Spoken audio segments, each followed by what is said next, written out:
ആരാ എന്നോട് തുറക്കാൻ പറഞ്ഞത്? ആരാ തുറക്കാൻ പറഞ്ഞതെന്ന്? അച്ഛൻ പറഞ്ഞിട്ടാ തുറന്നത്. ഓഹോ, അച്ഛൻ പറഞ്ഞിട്ടാണോ? വരൂ.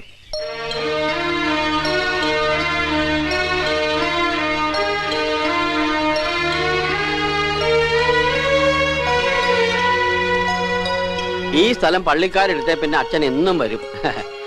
ആ അച്ഛന്റെ ആളാന്ന് മനസ്സിലായില്ല, അതുകൊണ്ടാണ് ഞാൻ ആദ്യത്തിൽ ഉറക്കെ സംസാരിച്ചത്. പേരെന്താണാവോ? പേരെന്ത് വേണേലും വിളിക്കാം.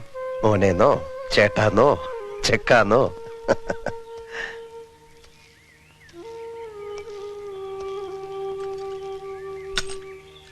തുറക്കാൻ പറ്റില്ല അല്ലേ? തുറക്കാൻ പറ്റും, പക്ഷെ താക്കോൽ അച്ഛൻ്റെ ഇല്ല. പണ്ടിത് ഫോറസ്റ്റുകാർ വാടകയ്ക്കെടുത്തതായിരുന്നു, പിന്നെ പള്ളിക്കാർ തന്നെ തിരിച്ചെടുത്തു. ഇപ്പോ വീണ്ടും സർക്കാരിലേക്ക് പോകുന്ന കേട്ടത്. എന്താ പേര്? എന്റെ പേര് മുത്തപ്പൻ. മുത്തപ്പനോ? എന്താ അങ്ങനെ ഒരു പേര്? അങ്ങനെ ഒരു പേര് ജനിപ്പിച്ചവർക്ക് ഒരു തമാശ. സ്കൂളിൽ 4 വരെ പഠിച്ചു. ടീച്ചർമാര് മുതൽ കുട്ടികൾ വരെ വിളിക്കുക മുത്തപ്പന. ഇവിടെ ആരാ താമസിച്ചിരുന്നതെന്ന് മുത്തപ്പന് വല്ല ഓർമ്മയുണ്ടോ? ഓർമ്മ അങ്ങനെ കിട്ടാറില്ല, എന്നാലും പറയാലോ, നല്ല ഐശ്വര്യമുള്ള വീടാ. ഐശ്വര്യമുള്ള വീടാ, സത്യ. പക്ഷെ ഐശ്വര്യം വരണമെങ്കില് അതാ നോക്ക്, ആ മാവിന്റെ മുകളില് ഒരു ഊഞ്ഞാല് വേണം, ഈ മുറ്റത്തൊരു കോഴിക്കോട് വേണം, മുറ്റം നിറച്ച് കോഴികള്, പണിക്കാര്, ബഹളം വെച്ചുകൊണ്ട് കുട്ടികള്, അങ്ങനെ അങ്ങനെ ഒരുപാട് ഒരുപാട് ഒരുപാട് സംഗതികൾ വേണം.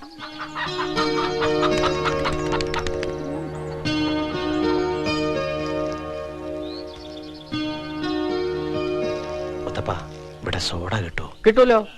സോഡയും കിട്ടും, ഗ്ലാസും കിട്ടും, പച്ചവെള്ളവും കിട്ടും. പക്ഷെ ഇത് 3ലും ചേർക്കാനുള്ള മരുന്ന് ഇവിടെ കിട്ടില്ല. വേണ്ട, നല്ല മരുന്ന് ഞാൻ കൊണ്ടുവന്നിട്ടുണ്ട്. മുത്തപ്പൻ ബാക്കിയുള്ള സംഘടിപ്പിച്ചാ മതി. നമുക്കേ ചെറുതായിട്ടൊന്ന് ഒരു സന്തോഷത്തിന്.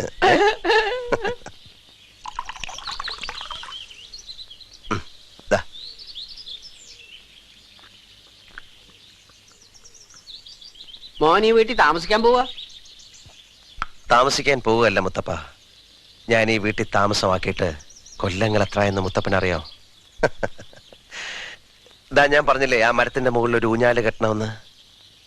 ഊഞ്ഞാല് കെട്ടി ആടിയാൽ മാത്രം പോരാ, ഈ മരങ്ങളിലൊക്കെ ഓടിക്കയറാനും എനിക്ക് കഴിയണം.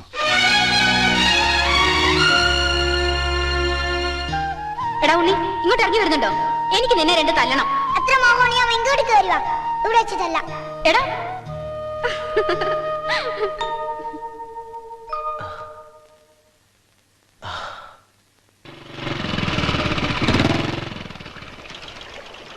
കിട്ടിയോടാ? കിട്ടി. എന്നാ കയറ. വീട്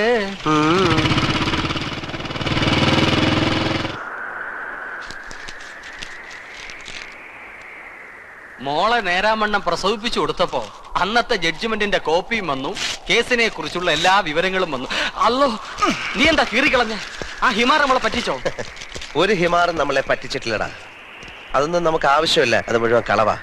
പ്രതികളെ വെറുതെ വിട്ടതിന്റെ ഒരു ജഡ്ജ്മെന്റ് കോപ്പി, പിന്നെ ചത്തുപോയ അന്നത്തെ ജഡ്ജിന്റെ പേരും മേൽവിലാസവും, കള്ളപ്പേരിൽ ഹാജരായ കുറെ കക്ഷികളുടെ മേൽവിലാസങ്ങൾ. ഇതൊക്കെ നമുക്ക് എന്തിനാ? പിന്നെ നീ എന്തിനാ കീറിയെടുത്ത്? ഇതാണ് ഇതിലെ വെടിമരുന്ന്, നമ്മുടെ അടുത്ത ഇരകൾ. ഞാൻ തേടുന്നവരുടെ തനിനിറം ഇവരുടെ ബോധമണ്ഡലത്തിലുണ്ടാകും. ആ ബോധമണ്ഡലം ഞാൻ പൊട്ടിക്കും. 1, അന്ന് ഈ കേസ് അന്വേഷിച്ച കോശി വർഗീസ് എന്ന നീചനായ DSP. 2, ഇതിലെ പ്രതികൾക്ക് വേണ്ടി ഹാജരായി ഇല്ലിപ്പനത്ത് നാരായണൻ മകൻ കുമാരൻ എന്ന ഏക സാക്ഷിയെ കീറി മുറിച്ച് വിസ്തരിച്ച ഈ കേസിലെ പെരിങ്കള്ളനായ അയ്യങ്കാർ എന്ന ക്രിമിനൽ അഡ്വക്കേറ്റ്. ഈ നഗരത്തിലെ അവരുടെ അന്നത്തെ വിലാസം.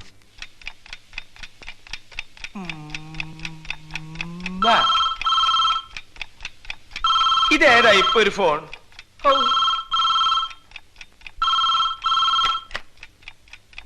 അയ്യങ്കാർ ഹിയർ. ആരാ? ഇത് ഞാൻ തന്നെ സ്വാമി. ഒരു ദർശനം കിട്ടാൻ എത്ര പ്രാവശ്യം വിളിക്കണം സ്വാമി? ഫോണിലൂടെ ദർശനം സാധ്യമല്ലെന്ന് അറിഞ്ഞൂടെ മഹാരാജാവേ? ഇതിലൂടെ ശബ്ദസുഖം മാത്രം. ദർശന സുഖത്തിന് നേരത്തെ ബുക്ക് ചെയ്യണം.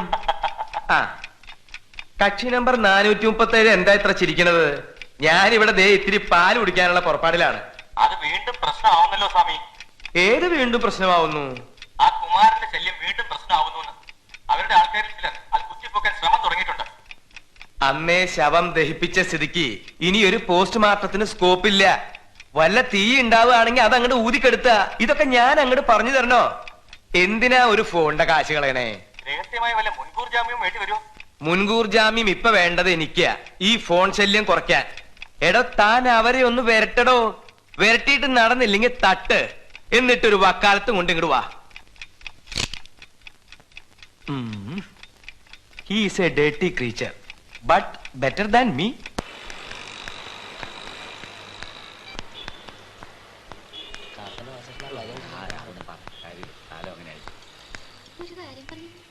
Good morning Bindu. Good morning. ശ്രീദേവിയുടെ സീറ്റ് ഇരിക്കുന്നതിന് മുമ്പ് സാറിനെ ഒന്ന് കാണാൻ പറഞ്ഞു.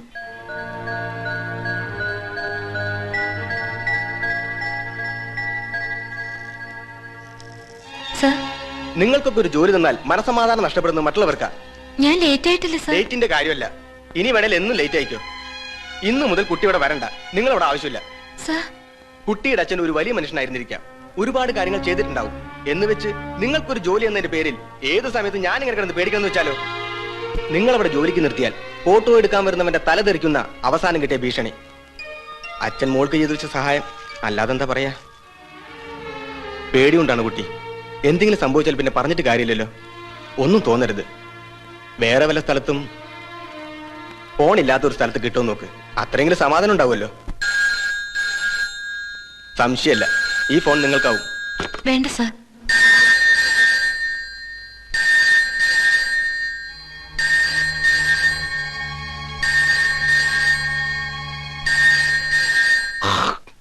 ഫോണിലൂടെ ആരോ എപ്പോഴും ഭീഷണിപ്പെടുത്തുന്നു, അതുകാരണം ജോലി തെറിച്ചു എന്നൊക്കെ വൃത്തിയായി എഴുതിയിട്ടുണ്ട്.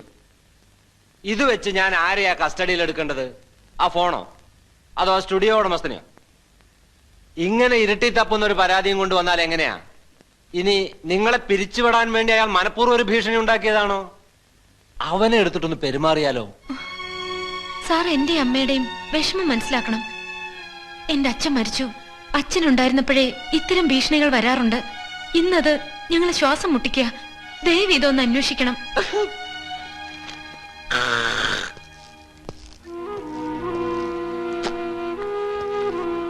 മുഖ്യമന്ത്രി മുതൽ ഐക്യരാഷ്ട്രസഭ വരെ പരാതി പോയിട്ടുണ്ടല്ലോ. പിന്നെന്താ, ഇനി CBI വരണോ? വരുത്താം. ഈ അന്വേഷണം എന്നൊക്കെ പറയണതേ തമാശയല്ല. അതൊക്കെ അതിന്റെ വഴിക്ക് പോയിക്കോളും. ഇതിൽ ഫോൺ നമ്പർ ഉണ്ടല്ലോ, ഞങ്ങൾ അന്വേഷിച്ചോളാം.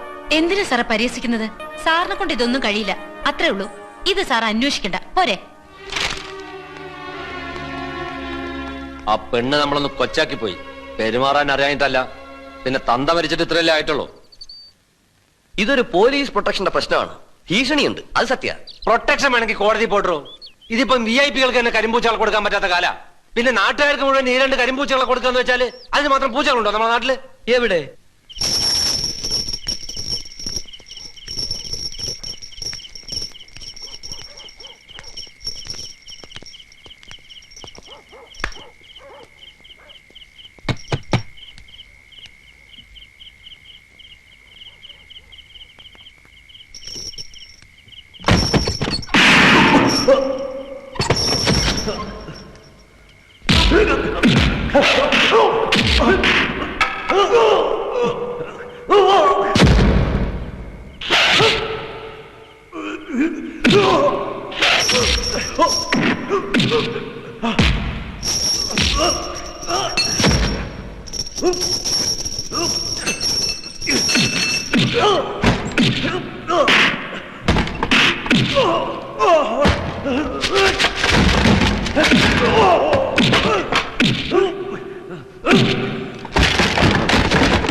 അങ്ങോട്ട് മാറി നിക്കടോ.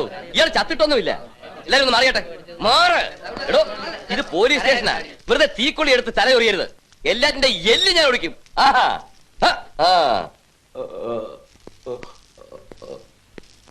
സാറിങ്ങോട്ടൊന്ന് ഒരു കാര്യം പറയാനുണ്ട്.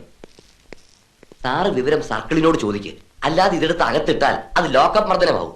ഈ പരുവത്തിൽ നമ്മൾ ഇതിനെ എടുത്ത് ആശുപത്രി കൊണ്ടുപോയാൽ അത് അവിടെയും പ്രശ്നമാവും. അതിന് സർക്കിൾ സ്റ്റേഷനിലും ഇല്ല, വീട്ടിലും ഇല്ല. എന്നാ പിന്നെ കാട്ടി കാണും വനവാസം. ഇതാകപ്പാടെ നമ്മൾ കുഴയും.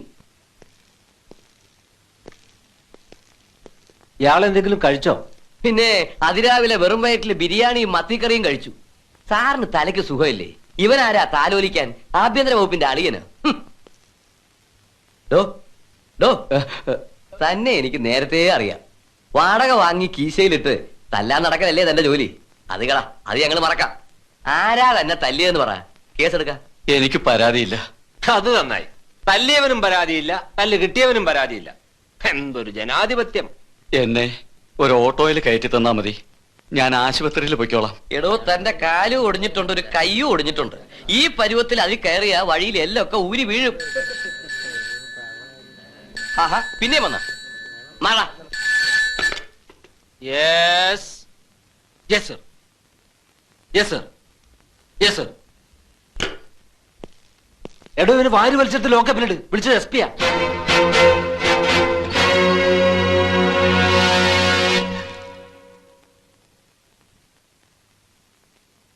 ഇന്നിത്തിരി നേരത്തെ ആണല്ലോ വിളക്ക് കത്തിച്ചത്. സന്ധ്യയാകുന്നതേ ഉള്ളൂ. വീട്ടിലാവുമ്പോ ഈ സമയത്തോടെ കത്തിക്കും. തൂക്കുവിളക്ക് അവിടെ പതിവില്ല. അച്ഛൻ പണ്ട് മുതലേ ഉപയോഗിച്ചിരുന്ന ഒരു ചെറിയ വിളക്കാ പൂജാമുറിയില്. അച്ഛന്റെ ദൈവവിശ്വാസം ഇത്തിരി കുറവായിരുന്നു അല്ലേ?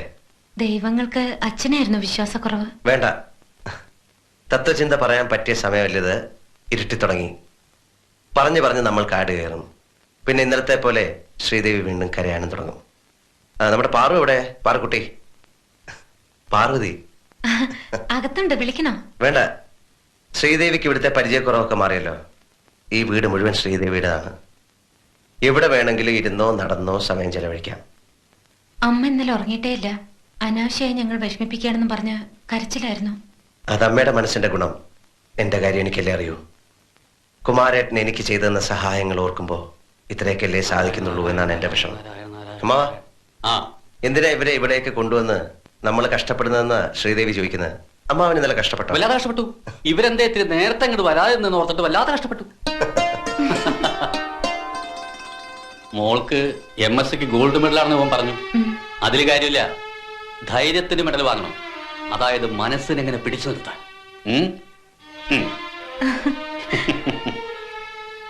അതിന് അതങ്ങനെ ആടിക്കളിക്കുന്ന മനസ്സൊന്നുമല്ല അമ്മാവ. അതെങ്ങനെ നിനക്ക് മനസ്സിലായി? മനസ്സിലായി. ഇപ്പൊ അത്രയും മനസ്സിലാക്കിയാ മതി.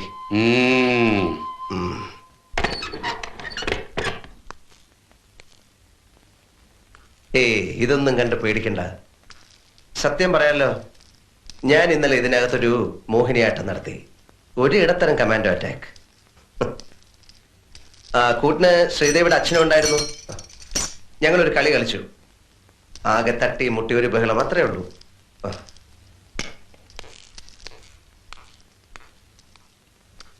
ഞാൻ ഇതൊക്കെ ഒന്ന് ഒതുക്കി വെക്കട്ടെ. ഞാൻ പുറത്തിരിക്കാം. താഴെ കുപ്പിച്ചിലുണ്ടാവും. കാര്യം ചെരുപ്പുണ്ടല്ലോ. സർട്ടിഫിക്കറ്റുകൾ എടുക്കാനുണ്ടെന്നല്ലേ പറഞ്ഞത്? അത് വെച്ചിരുന്ന മേശയെ മറിഞ്ഞു കിടക്കുന്ന.